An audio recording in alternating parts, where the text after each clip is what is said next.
또 너희가 열심으로 선을 행하면 누가 너희를 헤아리요? 그러나 의를 위하여 고난을 받으면 복 있는 자니 저희의 두려워함을 두려워 말며 소동치 말고 너희 마음에 그리스도를 주로 삼아 거룩하게 하고 너희 속에 있는 소망에 관한 이유를 묻는 자에게는 대답할 것을 항상 예비하되 온유와 두려움으로 하고 선한 양심을 가지라. 이는 그리스도 안에 있는 너희의 선행을 욕하는 자들로 그 비방하는 일에 부끄러움을 당하게 하려 함이라. 선을 행함으로 고난받는 것이 하나님의 뜻일진데 악을 행함으로 고난받는 것보다 나으니라.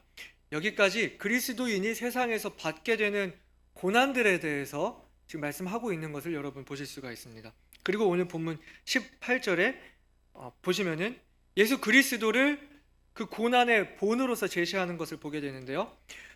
그리스도께서도 한 번 죄를 위하여 죽으사 의인으로서 불의한 자를 대신하셨으니 이는 우리를 하나님 앞으로 인도하려 하심이라. 육체로는 죽임을 당하시고 영으로는 살리심을 받으셨으니 저가 또한 영으로 옥에 있는 영들에게 전파하시니라. 그들은 전에 노아의 날 방주 예비할 동안 하나님이 오래 참고 기다리실 때에 순종치 아니하던 자들이라. 방주에서 물로 말미암아 구원을 얻은 자가 몇 명뿐이니 겨우 8명이라. 그리고서 21절에 침례에 관한 이야기가 갑자기 나오게 됩니다.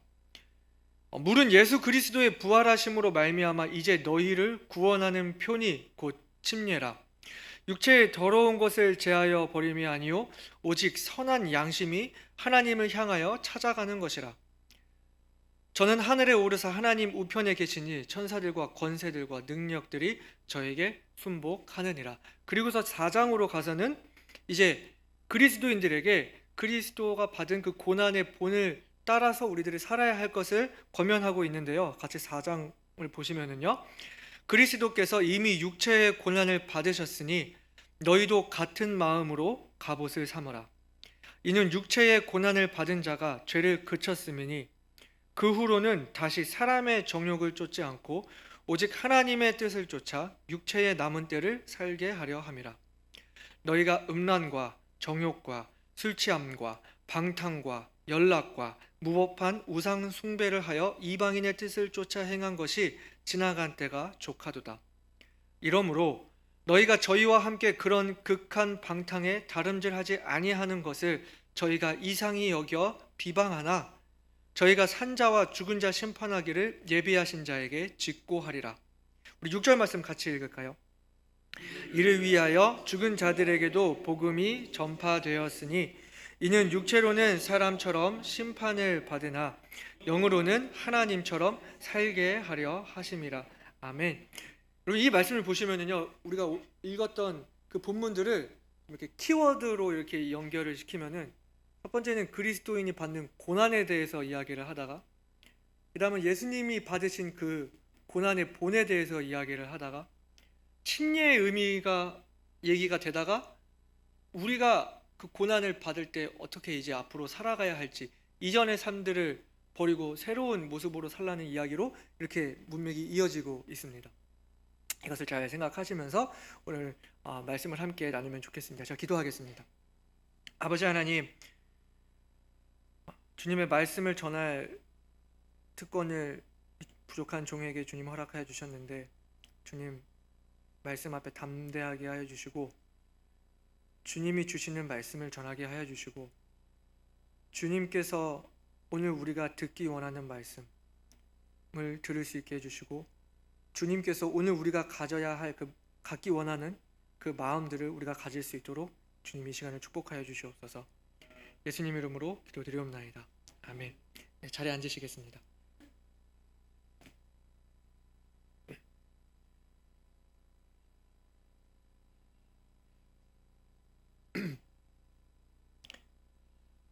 영어로 너 어디서 왔니? 하는 말 어떻게 하시는지 아세요?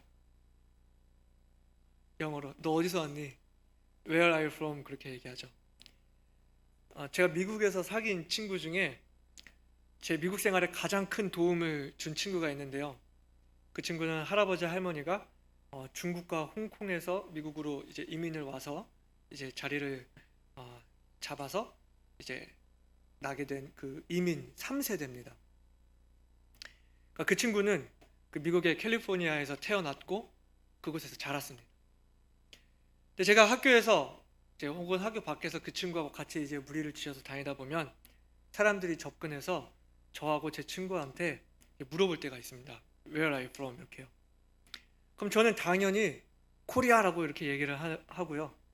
그럼 제 친구도 당연하게 자기는 이제 캘리포니아에서 왔다고 그렇게 이야기를 합니다. 근데 그러면 꼭 그 사람들이요 제 친구한테 다시 물어요. 아니 그래서 너 어디서 왔냐? 그럼 이게 무슨 말인지 여러분 아세요? 이게 약간 그 인종차별까지는 아닌데 약간 그런 인식을 벗어나지 못한 사람들이 딱 봐도 이게 동양 사람처럼 보이니까 미국에서 나고 자라서 자기 캘리포니아에서 왔다고 하는데도 아니 근데 너 출신이 어디야? 너 어디서 와서 이렇게 되묻는 거예요. 자기들이 원하는 그 답이 나올 때까지요. 그래서 그 친구는 미국에서 났고 미국에서 자랐고 미국에서 학교를 다니고 배웠습니다. 그래서 할 줄 아는 언어가 영어밖에 없고요. 중국어는 조금 간신히 알아들을 수 있을 정도예요. 영어가 훨씬 더 편하고 미국 문화가 좀 더 몸에 익어 있는 사람입니다. 물론 할아버지 할머니들로부터 받은 그 동양적인 어떤 가치관이나 집안의 분위기들을 알고 있고 또 그것에 익숙하지만 그래도 생각하는 것이 동양 사람들의 생각이 아니라 그 미국인들 생각하는 그 가치관 그대로 그 사고방식 그대로 이 친구가 생각을 합니다. 이런 친구들을 미국 사람들이 좀 이렇게 비하해서 부르는 말이 있는데 바나나라고 이야기를 합니다. 겉은 노란데 속은 하얗다는 말이에요. 좀 피부가 갈색인 친구들을 보고 코코넛이라고 이야기를 합니다. 좀 안 좋은 이미죠. 이런 친구들, 이민 세대, 이민 2세대, 3세대 이런 친구들이 미국에서 자라면서 겪게 되는 그 정체성의 어려움들이 있더라고요. 나는 내가 생각하기엔 나는 미국인이라고 생각하고 자랐는데 이제 커가면서 보니까 내가 미국인이 아닌가 하는 그런 생각을 갖는다는 거예요. 근데 어쩌면 우리 그리스도인들의 삶도 이와 같은 경우들이 있다고 생각이 됩니다. 우리들의 속사람이 변해서 이제 그리스도인으로 이제 세상을 살아가려고 하는데 세상으로부터 이런 질문들을 받는 겁니다. 너 뭐야? 너 어디서 왔어? 너 무슨 출신이야? 너는 왜 우리랑 달라? 이렇게 말이죠. 우리가 지금까지 베드로전서 말씀을 생각하면서 거듭난 그리스도인들의 그 삶의 변화들을 이야기했습니다. 구원이 새로운 삶의 시작이라는 것, 그래서 새로운 정체성을 갖게 되고 새로운 신분을 갖게 되고 이제는 새로운 역할을 감당하면서 이 세상을 살아간다는 것.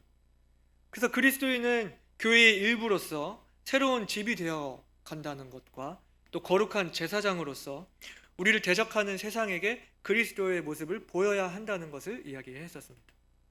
그러면서 지난 시간에는 우리가 고난 속에서도 선을 행할 수 있는 그 비결은 우리 마음의 그 동기부터 세상 사람들과 다르기 때문이라는 이야기를 했습니다. 지금 이런 이야기를 할 때 우리가 그냥 고개를 끄덕이면서 이렇게 들으면서 넘어갈 수도 있겠지만 한번 현실을 놓고 한번 생각을 해볼까요? 우리 현실은 어떤가요? 그것이 정말로 쉬운 일인가요? 내가 이제는 하나님의 자녀로 세상에서 한번 마음 먹고 살아보려고 하는데 뭐가 이렇게 어려운지, 뭐 이리 해야 하는 것이 많은지, 뭐 이리 하지 말라는 것이 많은지, 내가 포기해야 할 것이 왜 이리 많은지, 조금 타협하면 되지 않을까? 조금 적당히 하면 되지 않을까? 그냥 마음으로 주님을 사랑하고 좀 주님을 생각하면서 살면 되는 것 아닐까? 나한테 믿음이 있으니까 구원 받았으니까 믿기만 하면 되는 거 아닌가? 이런 내적으로 부딪히는 그런 고민들이 많습니다.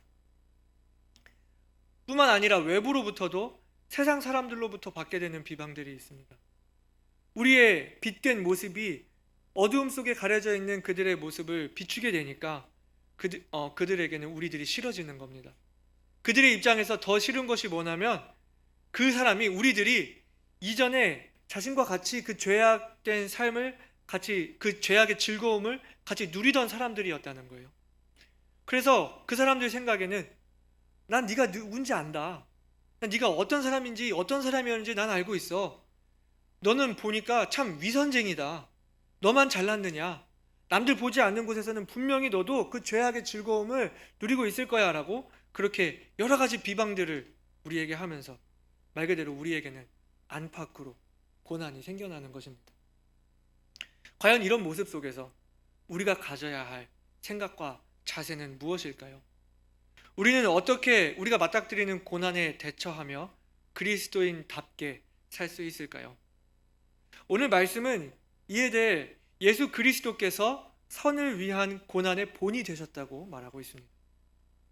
베드로전서 2장에서도 우리가 우리를 대적하는 사람들 앞에 선을 행할 때 그에 대한 본으로서 예수 그리스도를 제시하는 것을 보았는데요. 오늘 본문에서도 마찬가지로 예수님을 우리가 고난을 감내해야 할 어떤 모범으로서 제시하고 있는 것을 볼 수 있습니다. 예수님께서도 우리의 죄를 대속하시기 위해 그 선한 사역을 위해 죽음의 고난까지도 감당하셨고 또 부활하심으로 영광의 자리에 오르셨다고 본문은 말하고 있습니다. 하나님이신 예수님이, 죄 없으신 예수님이 우리의 죄를 짊어지고 죄인이 되셨습니다. 그래서 죽임을 당하신 예수님은 음부에까지 내려가셨습니다. 오늘 우리가 읽은 본문의 19절은 많은 주석가들이 난해 구절이라고 말하는 구절인데요.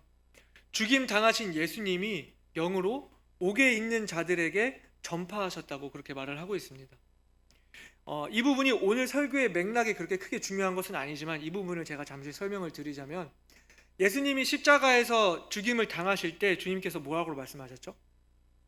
다 이루었다 이렇게 말씀을 하셨죠. 즉 예수님이 십자가에서 죽기 전까지는 그 구원 사역이 다 이루어진 것이 아니었다는 것입니다. 따라서 예수님이 십자가에서 죽기 전까지 구원받은 성도들, 그러니까 즉 다시 말하면 그 예수님이 이루실 구원 사역을 멀리서부터 바라고 믿으며 예수님이 구원 사역을 모두 이루시기를 기다리고 있던 그 성도들이 죽었을 때 음부에 있었습니다. 여기서 예수님이 이제 그 음부에서 예수님이 십자가에서 구원의 사역을 모두 완성하기를 기다리면서 안식을 취하고 있었던 것이죠. 그리고 그때까지 구원받지 않은 사람들, 오늘 본문에서 말하는 것과 같이 노아의 홍수 때에 순종치 아니하고 방주에 들어가기를 거부했던 사람들, 그뿐만 아니라 구약에서부터 하나님이 죄인들에게 하나님께 돌아올 수 있는 많은 기회들을 보여주시고 주셨는데 거기에 불응했던 그 모든 사람들이 음부에 있습니다.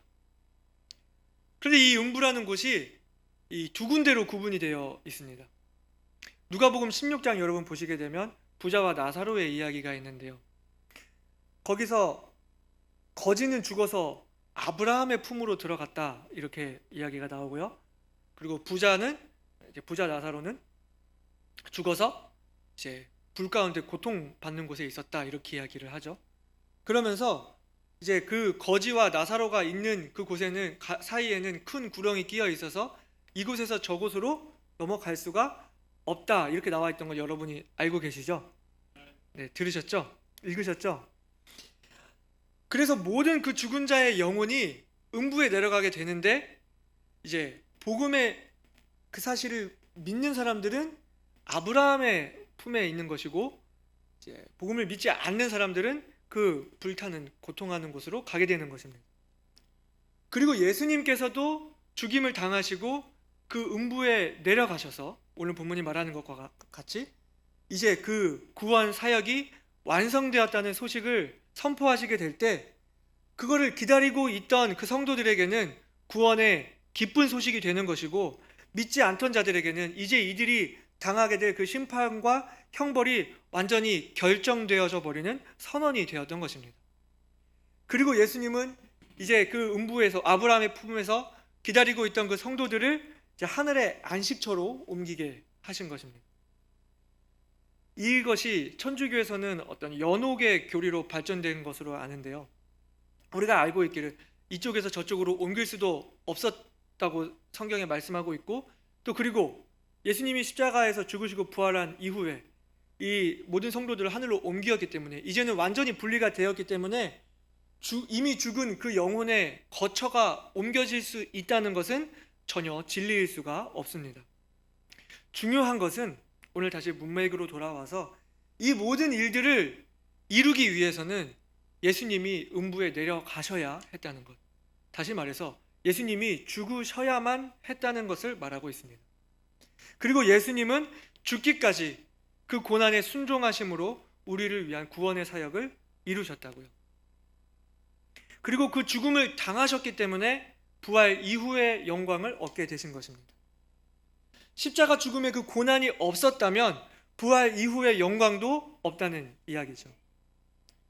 그런데 이 이야기를 오늘 본문의 문맥 속에서 잘 생각을 해보면 예수님의 그 죽음과 부활이 우리의 죄를 대속하시기 위함일 뿐만 아니라 예수님을 믿고 구원받은 성도들이 따라야 할 본이 되시기 위한 것이었다는 결론을 낼 수 있습니다. 다시 말해서 예수님이 기꺼이 고난을 당하시고 죽음에까지 순종하신 것이 주님의 이름으로 고난을 겪는 성도들이 따라야 할 모범이 된다는 것입니다. 그리고 우리 모든 성도들이 이 본을 따라야 할 것을 침례로서 설명을 해주고 있는 겁니다. 자, 여러분, 베드로전서의 이 수신자가 이미 구원을 받은 사람들, 그리고 이미 성경적 침례에 순종해서 교회의 회원이 되고 그 하나님의 신령한 집을 이루어 가고 있는 그리스도인이라는 것 여러분 알고 계시죠?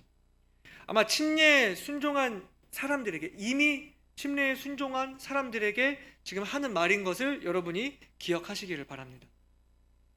그래서 21절에 침례에 대해 이야기를 하면서 물은 예수 그리스도의 부활하심으로 말미암아 너희를 구원하는 표니 육체의 더러운 것을 제하여 버림이 아니요 라고 이야기를 합니다.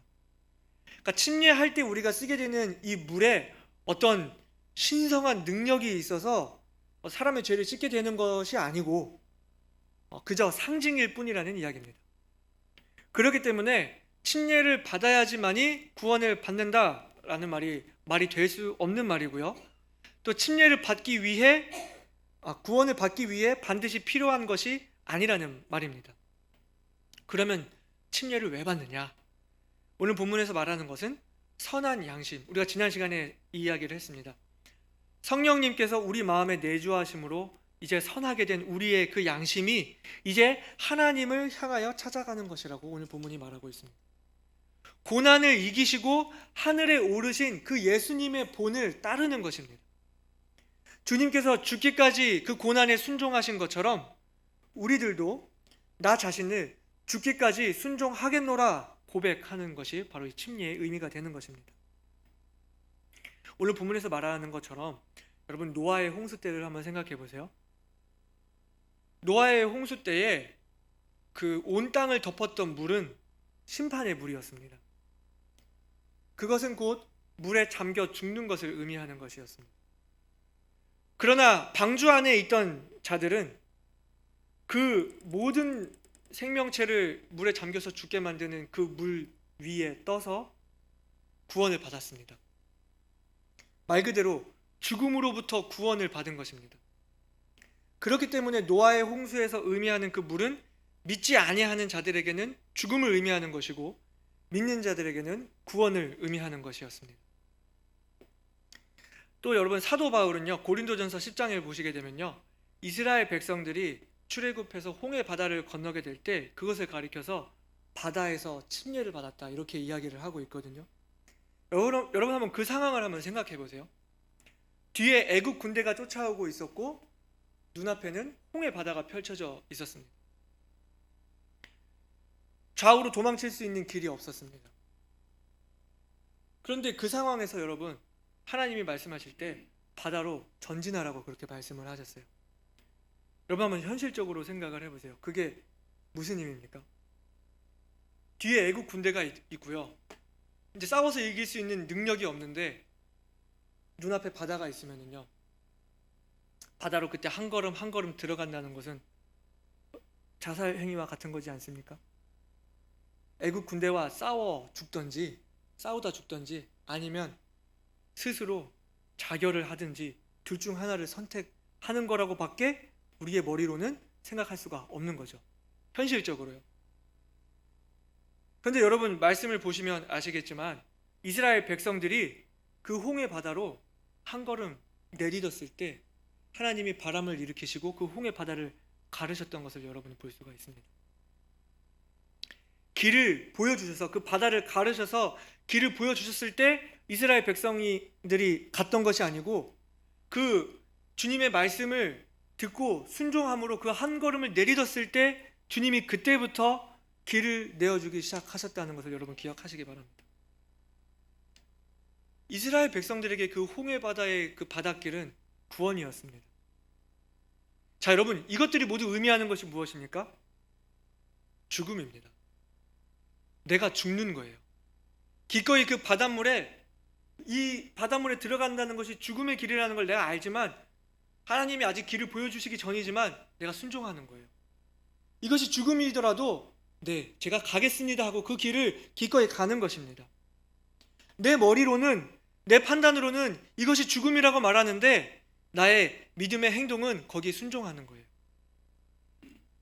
나 자신의 생각과 나 자신의 판단, 나 자신의 뜻, 구원받기 이전에 그 죄악을 쫓던 나의 삶에 대해서, 나의 인간적인 부분들은 모두 하나님 앞에서 죽은 것으로 여기고 주님께 순종하고 주님께 따르겠노라고 고백하는 것이 바로 침례의 의미인 것입니다.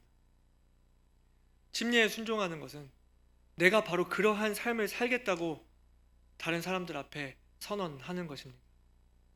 로마서 6장에 그 의미가 잘 나와 있는데요, 우리 같이 로마서 6장 말씀 한번 찾아보겠습니다. 우리 로마서 6장 2절부터 11절까지 그 말씀을 천천히 한번 보시겠습니다. 로마서 6장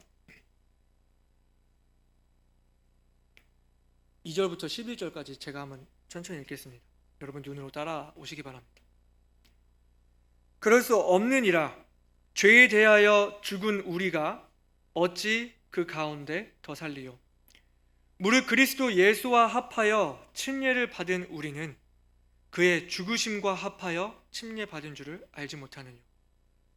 그러므로 우리가 그의 죽으심과 합하여 침례를 받음으로 그와 함께 장사되었나니 이는 아버지의 영광으로 말미암아 그리스도를 죽은 자 가운데서 살리심과 같이 우리도 또한 새 생명 가운데서 행하게 하려 함이니라. 만일 우리가 그의 죽으심을 본받아 연합한 자가 되었으면 또한 그의 부활을 본받아 연합한 자가 되리라.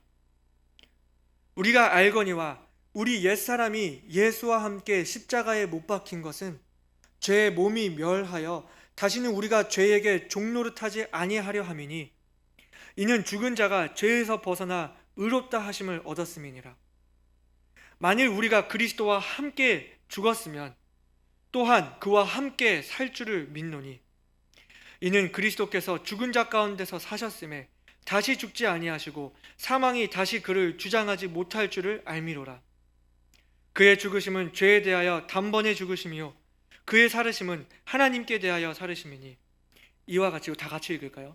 이와 같이 너희도 너희 자신을 죄에 대하여는 죽은 자요 그리스도 예수 안에서 하나님을 대하여는 산 자로 여길지어다. 아멘. 여러분, 침례는 죄를 씻는 개념이 아닙니다. 내가 죽는 것입니다. 물속에 들어갈 때 나를 죽은 것으로 여기며 물속에서 나올 때 주님과 함께 일어남으로 내가 이제 새로운 삶을 살겠다는 그 구원받은 성도의 간증이 여기에 있는 것입니다. 그렇기 때문에 여러분, 물을 뿌리는 그 세례로는 이러한 의미를 설명할 수가 없습니다. 우리가 침례교회의 성도라는 것이 얼마나 감사한지. 그렇다면 제가 여러분께 드리고 싶은 질문이 하나 있습니다. 여러분은 침례교인이십니까? 제가 지금 종교적인 침례교인을 말하는 것이 아닙니다. 침례의 형식을 가지고 이야기하는 것이 아닙니다. 침례의 의미를 가지고 지금 여러분께 이야기를 하고 있는 것입니다. 여러분, 주일 오후에 공부 시간에 목사님과 함께 교회에 대해서 공부하시는 것을 잘 알고 있습니다. 우리는 우리가 가진 신앙을 얘기할 때 근본주의 침례교회의 신앙이다 이렇게 이야기를 합니다. 여러분, 그리고 우리가 다가오는 9월 달에 그 근본주의 침례교 신앙을 가지고 우리가 사경회를 또 계획하고 있습니다. 그러면 여러분, 근본주의 침례교회 신앙이 여러분 뭔가요? 말이 어렵죠. 근본주의 침례교회 신앙. 쉽게 말해서요, 성경을 믿고 성경대로 행하는 그리스도인이 바로 근본주의 침례교회 신앙입니다. 많은 사람들이 근본주의를 이야기하면서 그것을 구분짓는 특성을 말할 때 성경의 번역 문제, 그리고 음악 문제, 드레스 코드 이 세 가지를 가지고 이야기를 합니다. 현재 미국의 침례교회들 가운데서도 큰 이슈입니다. 여러분, 킹제임스 성경을 쓰면 침례교인인가요? 회중 찬양할 때 거룩한 음악으로 CCM을 사용하지 않고 찬송가를 사용하고 피아노를 사용해서 거룩한 모습으로 찬양을 하면 그것이 침례교인인가요? 예배 시간에 거룩한 복장을 하고 옷을 갖춰 입는 것이 침례교인인가요? 신학교에 가면 이제 가르치는 침례교회 특징들이 있는데요, 성경의 절대적 권위, 그 지역 교회의 자율성, 모든 믿는 자의 제사장직, 그리고 침례와 주의 만찬 두 가지로 이루어져 있는 교회의 의식, 그리고 개인 영혼의 자유, 그리고 구원받고 침례받은 자의 그 회원권, 그리고 목사와 집사로 이루어지는 두 가지 직분, 교회와 정부의 분리, 이러한 특징들을 이제 우리가 하나하나씩 배웁니다.